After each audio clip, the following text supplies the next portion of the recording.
Salam sejahtera bagi saudara sekalian dimanapun berada. Firman Tuhan untuk kita pada PJJ 3-9 Juli 2022, Matius 5 ayat 23-24. Demikian firman Tuhan. Sebab itu jika engkau mempersembahkan persembahanmu di atas mezbah, dan engkau mengingat akan sesuatu yang ada dalam hati saudaramu terhadap engkau, tinggalkanlah persembahanmu di depan mezbah itu dan pergilah berdamai dahulu dengan saudaramu, lalu kembali untuk mempersembahkan persembahan itu. Sampai di sini firman Tuhan. Saudara-saudara yang dikasihi Tuhan, tema PJJ untuk kita, persembahan dan berdamai. Memberikan persembahan ke rumah Tuhan sudah menjadi kewajiban orang percaya sebagai ungkapan syukur kepada Tuhan.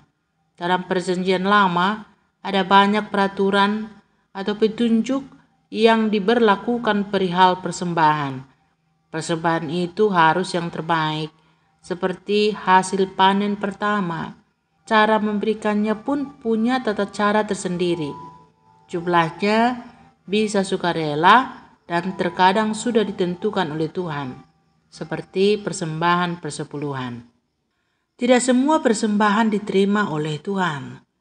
Persembahan Kain telah ditolak oleh Tuhan. Persembahan umat Israel pun pernah ditolak karena mereka berbuat jahat, walaupun mereka memberi persembahan. Dalam nas PJJ hari ini, Yesus mengajarkan tentang bagaimana harusnya membawa persembahan, yakni tidak cukup hanya dengan memperhatikan bentuk, tata cara atau jumlah pemberian itu. Tapi ada hal lain yang mutlak, yakni berdamai dengan sesama. Perseteruan dengan sesama ada kaitannya dengan persembahan yang dipersembahkan ke rumah Tuhan.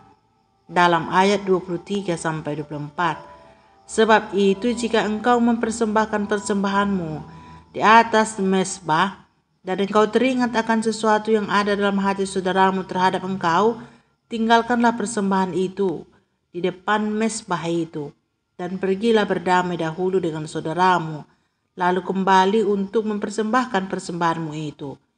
Ini adalah keharusan atau mutlak dilakukan jika datang ke rumah Tuhan, mempersembahkan persembahan kepadanya. Bagi Tuhan, perdamaian itu sangat penting, sehingga persembahan pun hanya layak bagi orang-orang yang mau berdamai. Jadi berdamailah dengan siapa saja saudara merasa telah berbuat salah. Berdamai itu tidak cukup di dalam hati, tapi harus pergi kepada saudara yang dalam hatinya ada sesuatu yang tidak berkenan karena perkataan ataupun perbuatan. Setelah itu, kembalilah ke rumah Tuhan mempersembahkan persembahan itu. Intinya, persembahan dan hati harus sama baiknya, tidak bercela dan tidak bercacat.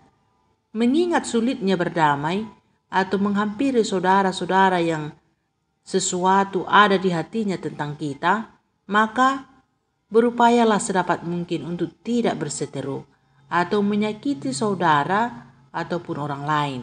Biasanya perseteruan itu sangat banyak ditimbulkan dari ketidaksanggupan kekanglah lidah, dan teruslah belajar tentang kebenaran. Sebab kebodohan atau ketidakbenaran juga seringkali menimbulkan syak di hati orang. Dan yang terpenting, berdoalah senantiasa supaya tidak jatuh ke dalam pelbagai kejahatan yang mengakibatkan penolakan Allah atas persembahan yang dipersembahkan ke rumah Tuhan. Amin.